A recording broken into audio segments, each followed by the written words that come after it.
Hey man, happy Thursday. I will put to you that you can't handle the truth because you mentioned truth, and truth is an interesting point to bring up because of the following. There was a time where the word truth meant simply the objective thing that was right, that actually applied to something. It is true that water is wet, that the ground is hard, that the sky is high up. We are all complex organisms, all true. But my problem comes in when people use the term my truth as opposed to the universal or objective truth. That then brings into question the word and the meaning and the veracity of truth, because your truth can vary from the truth. Your truth is what you believe in here and in here, as opposed to whether it actually makes sense and exists as an actual thing. Unfortunately, this comes back to things like religion, because your truth is that God exists, or your truth is that the giant flying spaghetti monster exists somewhere up in the stratosphere. That kind of thing, that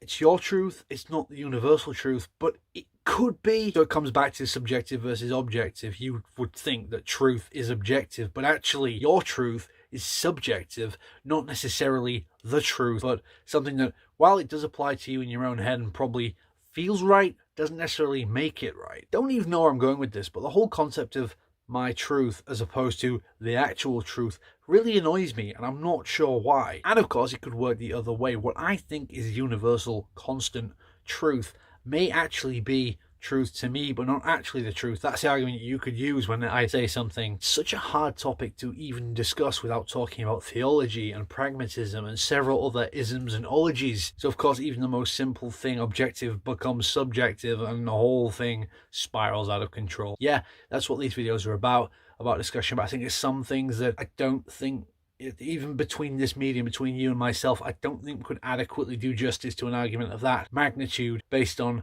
3-minute intervals. But here is one thing that I think you and I could agree on, that be my truth, your truth, and the universal truth, is that you will have a good day. You will keep mattering, and I will see you on Monday, unless something happens like illness or a meteor falls on your house. While I'm hoping neither of those things does happen, let's face it, the universe can be a bit unfeeling sometimes.